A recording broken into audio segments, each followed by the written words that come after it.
Hello and welcome back to the channel. Today I have for you another episode of the Nerdiverse. And on today's episode we will be discussing the London Toy Fair. And boy, did they announce a lot of stuff over the weekend. I believe there's like 150 things that was announced at the London Toy Fair. But we will only be covering 4 of them. Maybe 5.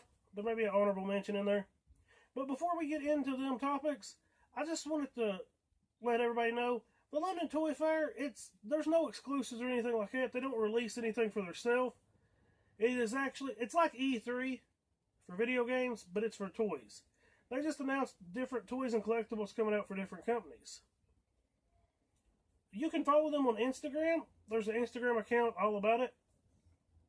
Also, Dis Pops on Instagram, and it's Dis Funkos on Twitter. You can follow them too and get a lot of your information. They're real good about it. I get some of my information from them. But we'll move on in and see what the 4 was that I picked out. I have my trusty tablet here. I'll be looking at the pictures on it and I'll show them up here beside me as I discuss them. Okay, the first group up was the Batmans, because this is the Batman 80th anniversary this year. And they have 5 really nice ones. There is a movie moment. I don't really know if you'd call it a movie moment or not, but it's a movie moment. It's a Batman and the Joker fighting. I really like the detail on it. I like the blood on their faces. Next, you have up the Michael Keaton Batman, and I really like the Michael Keaton Batman movies.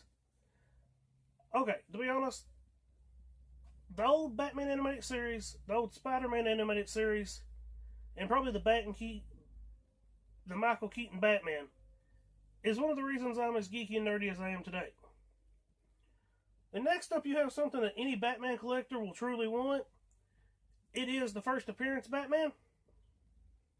It's really nice, and if you're a Batman collector, or if you even like Batman, you'll probably want this. And then you have the first appearance of the Batmobile. It's a pop ride. I only have one pop ride in my collection. It's actually Deadpool on the scooter. But I really like the Adam West Batman, so I may be getting this one.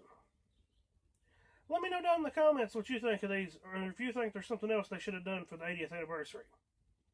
And we'll move on and see the next set. Okay, the next setup, if you're a child of the 90s and the 2000s, you'll like this one, I think. Especially if you was a Nickelodeon fan. The next setup is Spongebob. And as you can see, there's four pop pins for it. I'm not going to go into a whole lot of detail about them because they're just pop pins. Then there is Spongebob making a rainbow, which that's classic Spongebob. And then you have Squidward, and he looks like he's in a ballet outfit. And I really like that it showcases his legs, and the expression on his face is classic. And then the last pop in this set is actually Patrick with a board nailed to his head, and he's holding the hammer, so it looks like he done it himself. And that fits his character perfectly, and that's probably my favorite one out of the bunch. But hang on, we're not done. There's actually 2 more that's coming. There's a Hot Topics exclusive. He looks like he's in a marching band or like a parade uniform. He looks like he's screaming into a microphone. That's actually a nice looking pop. And then as you can see in the picture, Target's getting a new 10-inch. That's right. Funko and Target, you're going overboard with the 10-inch pops.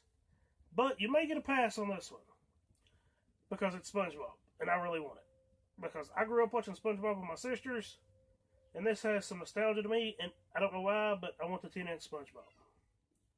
So, let me know down in the comments, do you think they should get a pass on the 10-inch SpongeBob? And do you think they're going overboard with the 10-inch pops? And we'll move on to the next set.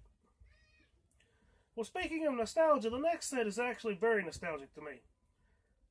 As a child, I grew up watching Betty Boop whenever I was real little. Betty Boop and Scooby Doo.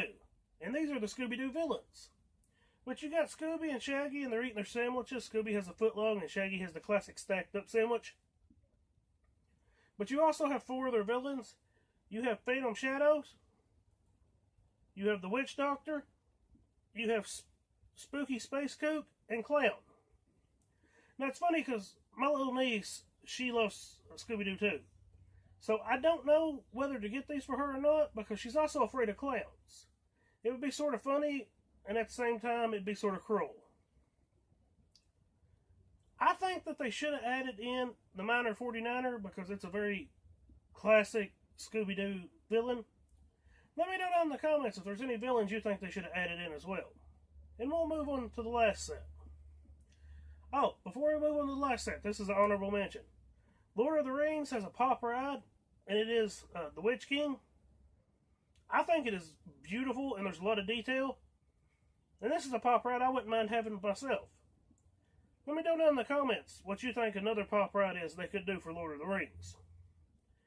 And we'll move on to the last one now, because it's the most important, I think. It is actually the Game of Thrones line. And some of these have been rumored for a while, but we'll take a look at them and talk about them individually. First up, we have the Rock Candy, and it's a Cersei. It's actually really nice. I don't collect the Rock Candies, but I actually like this one. Then there's 4 pop pins. I'm not going to discuss them in any length, but there's 4 pop pins. And the next thing up is these 5-star figures.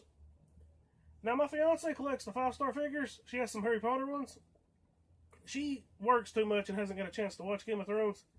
I've watched it completely twice. I'm not going to lie about it. I've watched it twice. And I'm going to try to get her to get caught up on it before this last season comes out. And maybe I'll get her these 5-star collectibles. I actually want them too, so it's a win-win. Now we'll move on and talk about the pops. Well, actually, we'll talk about the pop keychains first. There's 4 pop keychains. I'm not going to go into any detail about them. You can see them in the picture. They're nice and very detailed, but we're going to move on to the pops. There's 5 pops and a pop ride. They're each of the characters that they think will be sitting on the throne at the end, so that way there's no spoiler, so you get all 5 of them. We'll talk about the pop ride first. The pop ride is very detailed, and I actually really like this. It looks like they just took a scene from the movie and put it on that pop ride, because he looks just like he does in the movie, and this is one of the best pop rides I've seen. It's the White Walker on the horse. He has his spear, his horse is half skeleton. It's almost perfect.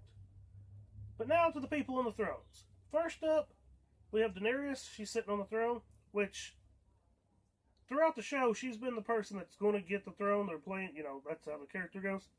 And then there's Cersei. She's already on the throne. Then we have the Night King.